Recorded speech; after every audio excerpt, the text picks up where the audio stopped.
আজকে আপনাদের মাঝে শেয়ার করব মুরগির গিলা কলিজা রান্নার রেসিপি।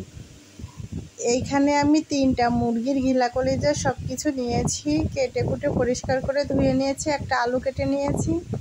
এখন কড়াইতে আমি তেল গরম করতে দিলাম। আদা পেঁয়াজ রসুন দিয়ে একটু ভেজে নিয়ে মরিচ, লবণ, মরিচ, হলুদ গুঁড়া, ধনিয়া গুঁড়া, জিরা গুঁড়া, গরম মশলার গুঁড়া, আস্ত এলাচ, লবঙ্গ, গোলমরিচের গুঁড়া, দারচিনি দিয়ে ভালো করে মশলাটাকে কষিয়ে নিয়েছি।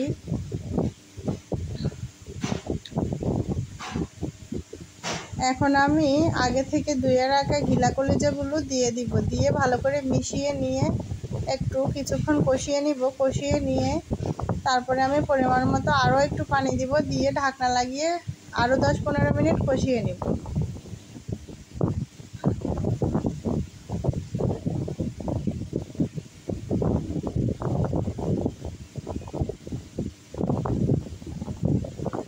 যারা রান্নায় একদম নতুন তারা চাইলে আমার এই রান্নার ভিডিওগুলো ফলো করতে পারেন। আশা করি আপনারা অনেকটাই উপকৃত হবেন। আমি একদম ঘরোয়া উপকরণ দিয়ে রান্না করি, যাই প্রতিদিন রান্না করি সেটাই আপনাদের মাঝে শেয়ার করি।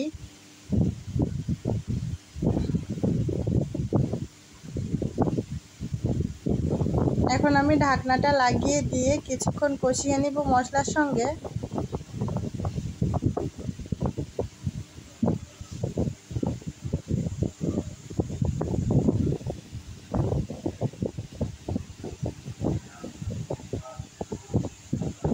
সকল উপকরণ যদি আপনি একদম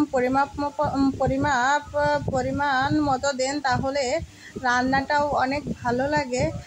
সব তেল মশলা পরিমাণ মতো হইলে রান্নাটাও অনেক সুন্দর হয়। কষানো হয়ে গেছে, এখন আমি ঝোলের পানি দিয়ে রান্নাটা কমপ্লিট করে নিব। আপনারা চাইলে এইভাবে বাসায় ট্রাই করতে পারেন।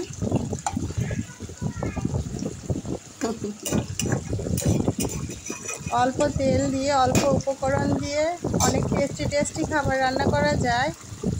যারা এখনও আমার চ্যানেলের ভিডিওগুলো দেখেন না তারা এখনই আমার চ্যানেলটা সাবস্ক্রাইব করে লাইক কমেন্ট শেয়ার করে ভিডিওগুলো দেখে নেবেন।